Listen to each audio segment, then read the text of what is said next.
ASI চ্যানেলে আপনাদের স্বাগতম। আজকে আপনাদের জন্য নিয়ে এলাম ইন্টারেস্টিং একটি এক্সপ্লেনেশন। প্রথমেই মুভির নাম দিয়ে শুরু করা যাক। মুভিটির নাম ভুল ভুলাইয়া 3। আমাদের চ্যানেলে নতুন হলে দয়া করে সাবস্ক্রাইব করবেন এবং ভিডিওটি ভালো লাগলে লাইক করবেন এবং পরবর্তীতে কোনো মুভির এক্সপ্লেনেশন চান কমেন্ট করবেন। তো যাওয়া যাক। মুভিটি নতুন একটি টুইস্ট নিয়ে এসেছে ভুল ভুলাইয়া 3 সিরিজে। তো মুভির ওপেনিং এই দেখানো হয় মঞ্জুলিকাকে, যে কিনা রাজমহলে নৃত্য করছিল। এমন অবস্থায় রাজার আদেশে মন্ত্রী ও রাজবন্দীরা মিলে মঞ্জুলিকাকে নিয়ে যেয়ে পুড়িয়ে মেরে ফেলে এবং সেখানেই উৎপত্তি হয় মঞ্জুলিকার আত্মার। তখন মঞ্জুলিকার মারায় যারা যারা জড়িত ছিল তাদের প্রত্যেককে মেরে ফেলে মঞ্জুলিকার আত্মা। এরপরেই সিন বর্তমানে চলে আসে। স্ক্রিনে দেখা যায় মুভির মূল চরিত্র কার্তিক আরিয়ান ও তার সহকর্মীকে। সেখানে তারা ভুয়া পণ্ডিত হওয়ার চরিত্রে দেখা যায়, যার নাম রুহু বাবা। তাদের কাজ মানুষ ঠকিয়ে টাকা কামানো, এটাই তাদের পেশা। পরবর্তীতে দেখা যায় রাজদরবার থেকে রুহু বাবা অর্থাৎ কার্তিক আরিয়ানের শরণাপন্ন হয় রাজকুমারী মীরা ও তার আত্মীয়। এবং এখানে যে রুহু বাবার পরীক্ষা নেওয়া হচ্ছিল, সে কি আসলেই তন্ত্র সাধনা জানে নাকি সে ভুয়া পণ্ডিত, সেটা রুহু বাবা ধরতে পারেনি। তখন যা হওয়ার তাই হল। তখন যে রুহু বাবা ভুয়া, সেটা রাজকুমারী মীরা ও তার আত্মীয় ধরে ফেলল এবং তাকে ব্ল্যাকমেইল করে ভুয়া পণ্ডিত জেনে তারপরেও মোটা অঙ্কের টাকা লোভ দেখিয়ে তাকে রক্তঘাট তাদের রাজমহলে নিয়ে যাওয়ার প্রস্তাব দেয় এবং কার্তিক আরিয়ান তথা রুহু বাবা সেখানে যাওয়ার জন্য প্রস্তুত হয়। সেখানে পৌঁছানোর পরে কার্তিক আরিয়ান যেটা দেখে তাতে তার চোখ কপালে উঠে যায়। রাজ পরিবারের সব সদস্য রাজমহল ছেড়ে অন্যত্র বসবাস করছে ভূতের ভয়ে এবং খুব কষ্টের সাথে জীবন পার করছে। এমনকি একটা রুটি নিয়েও দুজনের কারাকারি, একটা ফুরিয়ে যাওয়া টুথপেস্ট দিয়েও পুরো পরিবারের চালিয়ে নেয়া।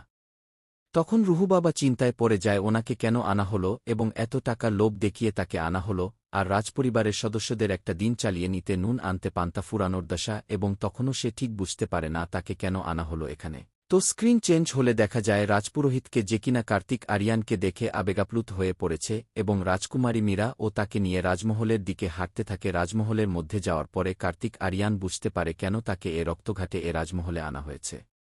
আসলে কার্তিক আরিয়ান তার আগের জন্মে রাজপুত্র ছিলেন এবং তার নাম ছিল দেবেন্দ্রনাথ। এবং রাজপুরোহিতের মতে মঞ্জুলিকার অভিশাপ শেষ করার জন্যই রাজপুত্র দেবেন্দ্রনাথের পুনর্জন্ম হয়েছে। রাজপুরোহিত এটাও বলে মঞ্জুলিকা ও দেবেন্দ্রনাথ দুই ভাইবোন ছিল, কিন্তু পরে জানা যায় আসলে তারা দুই বোন এক ভাই ছিল, অঞ্জুলিকা মঞ্জুলিকা ও দেবেন্দ্রনাথ। এবং এর পরের থেকেই কার্তিক আরিয়ান ভয়ঙ্কর স্বপ্ন দেখতে শুরু করে। এবং যেহেতু দেবেন্দ্রনাথের পুনর্জন্ম হয়েছে, সেহেতু অঞ্জুলিকা ও মঞ্জুলিকার পুনর্জন্ম হবে, এটা স্বাভাবিক। স্ক্রিন চেঞ্জ হলে দেখা যায় বর্তমানে রাজ পরিবারের সদস্যরা চায় এ মহলটি বিক্রয় করতে এবং এর জন্য মঞ্জুলিকার আত্মাকেও সরানো জরুরি। এবং এর মাঝে কার্তিক আরিয়ানের ভুলের কারণে এতদিনের আটকে থাকা মঞ্জুলিকার আত্মা ছাড়া পেয়ে যায় এবং তখন থেকেই ঘটতে থাকে ভয়ঙ্কর রকমের কিছু ঘটনা। এরপরে দেখানো হয় মল্লিকাকে, যে কিনা একজন আর্কিটেক্ট এবং পুরনো জিনিসপত্রে তার খুব আকর্ষণ এবং সে এখানে আসে মহলের কিছু কিছু জায়গা যেগুলো নষ্ট হয়ে গেছে তা ঠিক করতে। আসলে মল্লিকাই হল মঞ্জুলিকা, যে কিনা দেবেন্দ্রনাথের বোন। এবং ঠিক একইভাবে মহলটি কিনতে আসে মন্দ্রীরা এবং সেও দেবেন্দ্রনাথের বোন অঞ্জুলিকা। রাজপুরোহিতের ভাষ্যমতে চন্দ্রগ্রহণের দিন পূজার মাধ্যমে মঞ্জুলিকার আত্মাকে শেষ করা সম্ভব। তবে অঞ্জুলিকা ও মঞ্জুলিকা তো তখন মহলেই আছে, তাহলে মঞ্জুলিকার আত্মাটা আসলে কে? স্ক্রিন চেঞ্জ হলে দেখা যায় চন্দ্রগ্রহণের দিন এবং অঞ্জুলিকা ও মঞ্জুলিকার সংঘর্ষ। তখনও কেউ বুঝতে পারছে না আসলে কি হচ্ছে এবং আসল মঞ্জুলিকার আত্মাটাই বা কার। তখন এক পর্যায়ে এসে বোঝা যায় যে মঞ্জুলিকার আত্মাটা আসলে রাজপুত্র দেবেন্দ্রনাথের আত্মা এবং তখনই আমরা ফিরে যাই আগের সময়ে, যেখানে রাজ দরবারের দায়িত্ব রাজা তার ছেলে দেবেন্দ্রনাথকে দেয়ার সিদ্ধান্ত নেন, যেটা কিনা অঞ্জুলিকা ও মঞ্জুলিকা মেনে নিতে পারেনি। এবং তারা একটি চাল চালে তাদের ভাই দেবেন্দ্রনাথকে পদ থেকে সরানোর।